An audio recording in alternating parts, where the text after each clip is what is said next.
Good morning everyone. आज हम एक नए टॉपिक लेके आए हैं जिसमें हम वेल्डिंग के बारे में बात करने वाले हैं। किसके बारे में बात करने वाले हैं? वेल्डिंग के बारे में बात करने वाले हैं।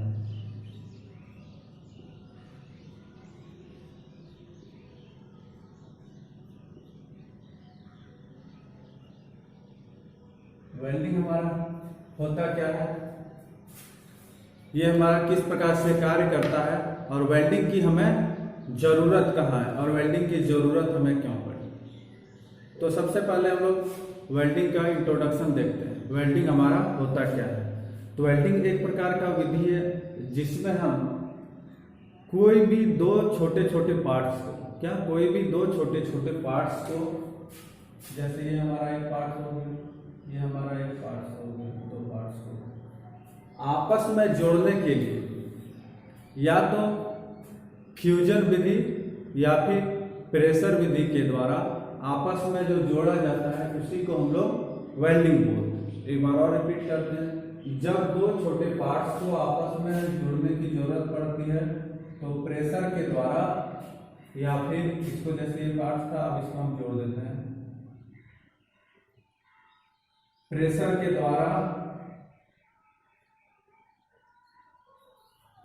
द्वारा या फिर फ्यूजन के द्वारा। फ्यूजन में क्या होता है, प्रेशर में क्या होता है, इसके बारे में भी आगे हम बात करेंगे।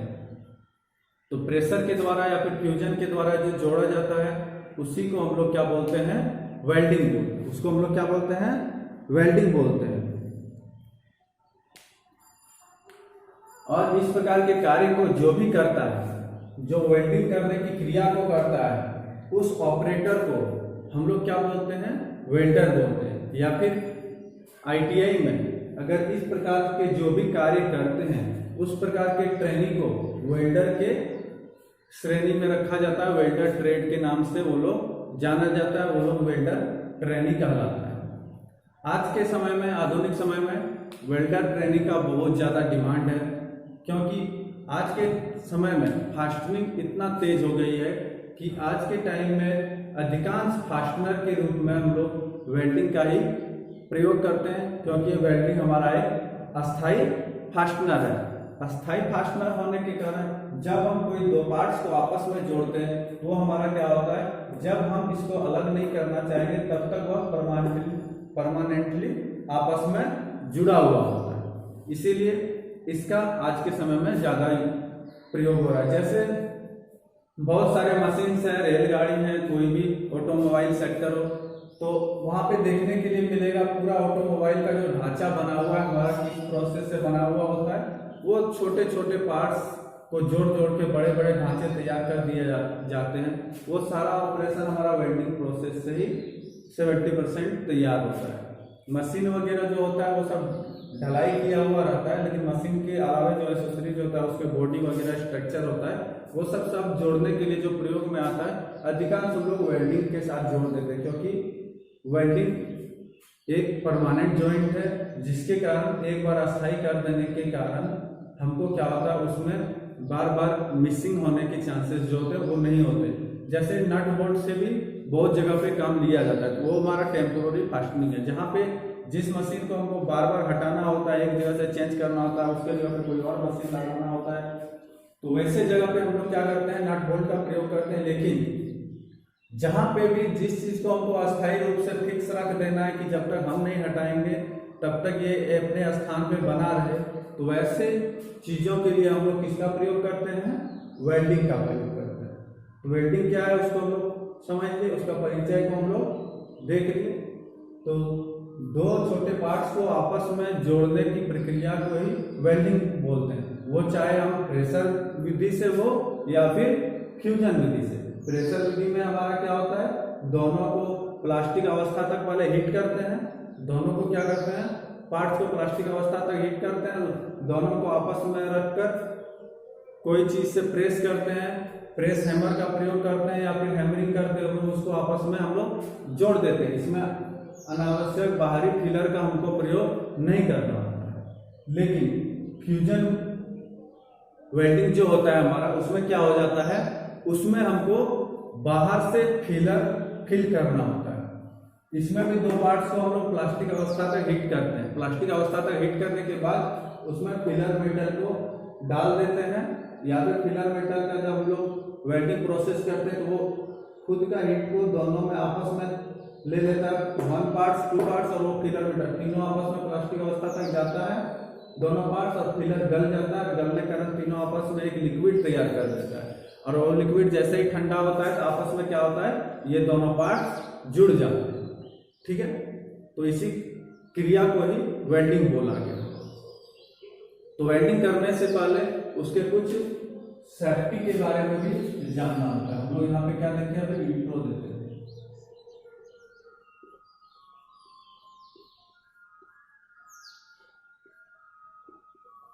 इंट्रोडक्शन हम लोग देख लिए पहला, अब हम लोग सेफ्टी रूल देखते हैं।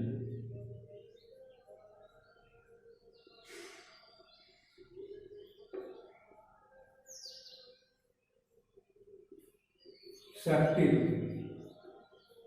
हमको वेल्डिंग करने के समय में क्या क्या सावधानियां बरतने की हमें जरूरत पड़ती है, क्या क्या चीज की हमें सावधानी, क्योंकि कोई भी ट्रेनिंग हो या वर्कर हो, वर्क से पहले खुद का सेफ्टी, मशीन का सेफ्टी और विभिन्न प्रकार के जो भी सेफ्टी होते हैं, सभी प्रकार के सेफ्टी का सबसे पहले हमको ध्यान में रखना होता है। अगर सेफ्टी हम नहीं रखेंगे तो जो वर्क हम कर रहे हैं उस वर्क को भी खराब करेंगे, जिस मशीन पे वर्क कर रहे हैं उस मशीन को भी खराब करेंगे, उसको भी क्षति पहुंचाएंगे, उसके साथ साथ हम खुद को भी क्षति पहुंचाएंगे। ऐसा ना हो, उसी के लिए सेफ्टी रूल का हमें ध्यान रखना चाहिए, क्या क्या सेफ्टी कहाँ पे हमको बरतने की जरूरत पड़ती है।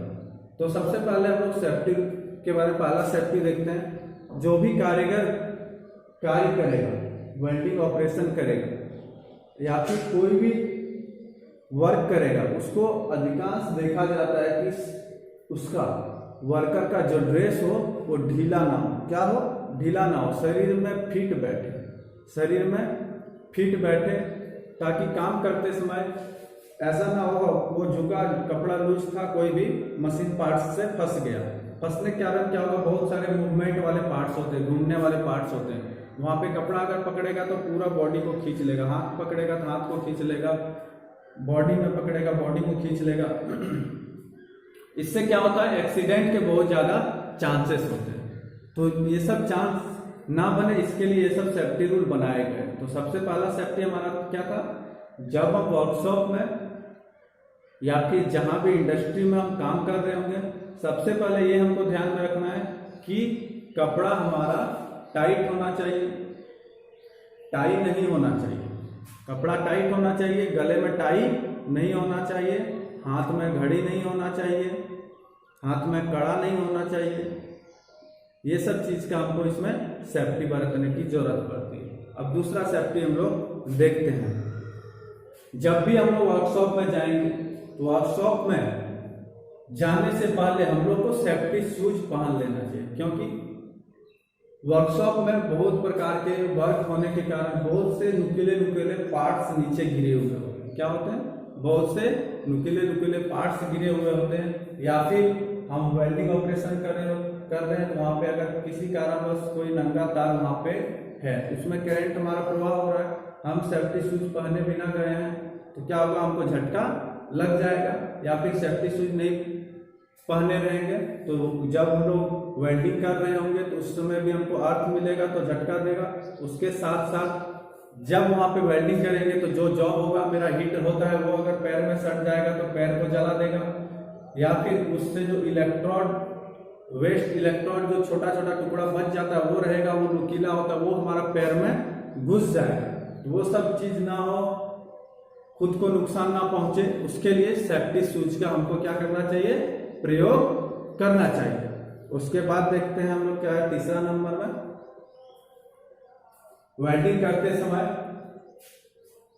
अधिकांश वर्कर को चमड़े का ही ग्लव्स पहनना चाहिए ऑपरेशन, कोई भी ऑपरेशन करने के टाइम में। लेकिन इलेक्ट्रिक वर्क करने के टाइम में लेदर ग्लव्स का पहनना बहुत ही आवश्यक है, क्योंकि उसको पहनने के कारण अगर हम वायर के कांटेक्ट में भी आ जाते हैं तो हमको वो झटका नहीं मारेगा, वायर के कांटेक्ट में आने पे भी झटका वो नहीं मारेगा, शॉक नहीं लगेगा, तो उसके कारण हम लोग क्या करेंगे, आसानी से कोई भी काम को हम लोग क्या करेंगे, कर पाएंगे। ठीक है, उसके साथ साथ चौथा नंबर सेफ्टी हम लोग देखते हैं। चौथा नंबर सेफ्टी में क्या हो जाता है, वेल्डिंग करते समय जब हम वेल्डिंग ऑपरेशन करेंगे तो सबसे पहले सेफ्टी गॉगल्स हमारे आंख में होना चाहिए। ऐसा नहीं कि हम दबंग का चश्मा लगा लिए और वेल्डिंग करना स्टार्ट कर दिए। जब हम वेल्डिंग करेंगे या फिर बिना चश्मा पहने ही हम वेल्डिंग ऑपरेशन करना स्टार्ट कर देंगे तो वो हमारा आंख को बहुत जल्दी नुकसान पहुंचा देगा। और जिस समय हम वेल्डिंग करेंगे 2-5-10 मिनट हम वेल्डिंग कर भी लेंगे, उसके आधे 1 घंटे बाद से आंख में एक चुभना स्टार्ट कर देगा, बहुत आंख में दर्द हो जाएगा, दिखाई कम पड़ना लग जाएगा। उस दिन बहुत ज्यादा आंख में तकलीफ होगा, तुमको डॉक्टर तक का भी, आई डॉक्टर के पास भी कंसल्ट करने के लिए जाना पड़ेगा, आई ड्रॉप्स वगैरह यूज करना पड़ेगा। तो ऐसा ना हो, उसके लिए सेफ्टी गॉगल्स क्या करना चाहिए, पहन के ही वेल्डिंग ऑपरेशन करना चाहिए। वेल्डिंग ऑपरेशन करते समय हेलमेट, जिसमें हमारा ब्लैक शीशा लगा हुआ रहता है, वो हेलमेट का हमको क्या करना चाहिए, प्रयोग करना चाहिए। नहीं तो हैंड शील्ड का प्रयोग करना चाहिए। हैंड शील्ड हमारा क्या हो जाता है, जैसे कहीं भी वेल्डिंग ऑपरेशन किसी को करते हुए आप देख रहे होंगे तो क्या देखते हैं, हाथ में एक हैंड शील्ड इस प्रकार से होता है, हैंड शील्ड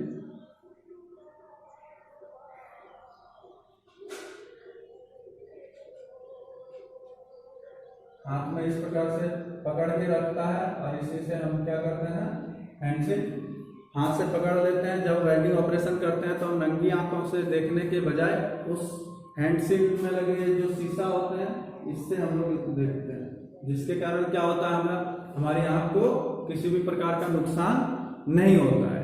तो ये चीज का हमको खास करके वेल्डिंग करने के टाइम में ध्यान रखना है। उसके साथ साथ क्या करना है, और एक चीज तो ये तो बता ही दिए, वेल्डिंग जब भी हम करेंगे तो नंगी आंखों से वेल्डिंग को देखेंगे भी नहीं। हम अगर वेल्डिंग नहीं भी कर रहे हैं तो भी हम नंगी आंखों से वेल्डिंग को नहीं देखेंगे, नहीं तो आंख में दिक्कत आएगी, जलन होगा, सूजन हो जाएगा, आई ड्रॉप्स का यूज करना पड़ जाएगा, कुछ टाइम्स के लिए आपको रेस्ट देना भी पड़ जाएगा, डॉक्टर से यहाँ तक कि कंसल्ट भी करना पड़ जाएगा। तो ऐसा ना हो, उसके लिए कहीं भी वेल्डिंग हो रहा हो उसको नंगी आंखों से कभी भी नहीं देखें। अब कोई बोलेगा नंगी आंखों से नहीं देखने के लिए सर बोले तो हम अपना डे नाइट चश्मा जो होता है उसको पहन लेंगे, व्हाइट ग्लास वाला चश्मा जो होता है उसको पहन लेंगे।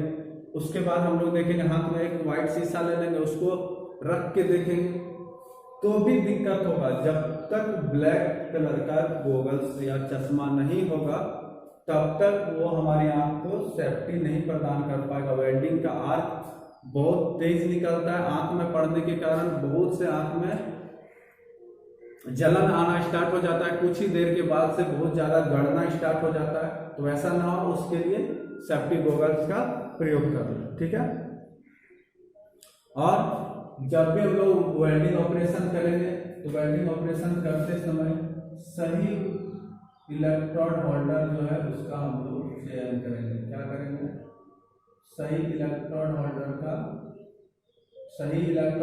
का हम लोग क्या करेंगे, चयन करेंगे। ये हमारा इलेक्ट्रोड होल्डर है, सही इलेक्ट्रोड होल्डर का चयन करेंगे कि हमको अभी किस प्रकार से वेल्डिंग करना है, इलेक्ट्रोड होल्डर हमारा सही है कि नहीं है। इलेक्ट्रोड होल्डर में यहाँ पे जो लगे हुए प्लास्टिक्स होते हैं, वो रबर्स होते हैं, वो लगा हुआ है कि नहीं है। इलेक्ट्रोड को फंसाने के लिए स्प्रिंग जो होता है ये हमारा सही से कार्य कर रहा है कि नहीं कर रहा। इलेक्ट्रोड होल्डर हमारा सही है कि नहीं है, ये चीज का हमें ध्यान रखना बहुत ही जरूरी होता है। जब हमारा इलेक्ट्रोड होल्डर सही रहेगा तो ही हम सेफ्टी से वेल्डिंग ऑपरेशन को कर पाएंगे। ठीक है,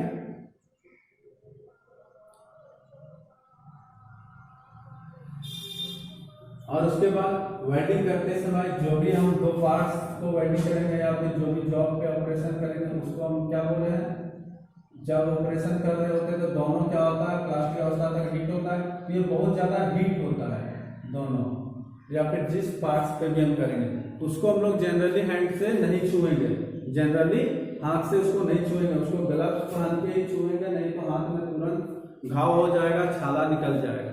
ठीक है, तो नंगी हाथ से हम जॉब को, वर्कपीस को छुएंगे भी नहीं। ठीक है, उसके साथ साथ देखते हैं और किसी भी ऐसे मशीन का हम लोग वर्कशॉप में प्रयोग नहीं करेंगे। ये वेल्डिंग के लिए सेफ्टी नहीं है। एक कोई भी ट्रेनिंग या फिर इंडस्ट्रियल वर्क जो कर रहा है, इंडस्ट्री में जो वर्क कर रहा है, उसके लिए भी ये सेफ्टी है कि जिस मशीन या फिर जिस चीज के बारे में हम नहीं जानेंगे उसके बाद उसको हम बिना जानकारी का नहीं छेड़ेंगे। क्या करेंगे? बिना जानकारी का उसको हम नहीं छेड़ेंगे, उस मशीन को नहीं टच करेंगे। ऐसा करने से क्या होगा? एक्सीडेंट होने के चांसेस बढ़ जाएगा। तो जिसकी जानकारी हमें ना हो वो मशीन को हम लोग नहीं चलाएंगे। अगर किसी कारणवश काम करते करते लाइट अगर चली जाती है तो हम सबसे पहले उस मशीन का स्विच को ऑफ कर देंगे ताकि दोबारा जब लाइट आए और एक्सीडेंट ना हो। नहीं तो बहुत समय में क्या होता है, लाइट चली जाती है तो हम कुछ पार्ट्स को खोलने लगते हैं, कुछ वर्क करने लगते हैं, अचानक लाइट आएगा तो वो मशीन दोबारा स्टार्ट कर देगा। अगर कटिंग टूल्स लगे रहेंगे तो हमारा हाथ वहां पे रहेगा तो हाथ को कट कर देगा। ये सब चीज का सेफ्टी हमको रखना है सभी प्रकार के वर्कर को। और वेल्डिंग ऑपरेशन जहां भी होगा उस जगह को हमेशा ध्यान में रखना है, उस जगह को हमेशा ध्यान में रखना है कि वो जगह गीला ना हो। जहां पे सूखा हो वहीं पे वेल्डिंग करें, क्योंकि करंट क्या होगा, गीला जगह पे एक स्थान से दूसरे स्थान तक जाएगी। अगर हमारा पैर या बॉडी पार्ट्स कहीं भी अर्थ लिया ना, उसके बाद अगर हम इलेक्ट्रोड होल्डर के कांटेक्ट में है और अर्थ मेरा मिला तो हमको झटका लग जाएगा। अर्थ जब तक हमको नहीं मिलेगा तब तक हम इलेक्ट्रोड होल्डर को भी अगर पकड़ लेंगे तो भी हमको झटका नहीं लगेगा। इलेक्ट्रोड होल्डर को भी हम लोग हाथ से ही जनरली खोलते हैं होल्डर पे और लगाएंगे, लेकिन ध्यान ये रखना है कि हमको अर्थ के कांटेक्ट में ना हो। अर्थ के कांटेक्ट में कहीं से भी अर्थिंग मिल रहा होगा तो हमको तुरंत झटका मार दे। ठीक है, उसके बाद देखते हैं और वेल्डिंग में भी बहुत से प्रकार के वेल्डिंग आ जाते हैं। ये गैस वेल्डिंग भी हो जाते हैं, आर्क वेल्डिंग भी हो जाते हैं, टिन मिल वगैरह वेल्डिंग, बहुत सारे प्रकार के वेल्डिंग आते हैं। तो गैस वेल्डिंग जहाँ पे होगा वहां पे भी क्या करना है, सही फ्लक्स का चयन करना है। कौन से प्रकार के फ्लक्स का इस वेल्डिंग में प्रयोग करना है, वो सब चीज का हमें इसमें ध्यान रखना है। ये सब कुछ हमारे क्या थे, सेफ्टी रूल थे, जिसके बारे में आज के क्लास में हम लोग जाने। तो सबसे पहले ये सारे सेफ्टी को हमको क्या करना है, ध्यान में रखना है। इतने प्रकार के सेफ्टी जब तक रहेगा तब तक हमें किसी भी प्रकार की दिक्कत नहीं होगी। ठीक है, तो चलिए हम फिर मिलते हैं अपने नेक्स्ट क्लास में। आज के लिए बस इतना ही।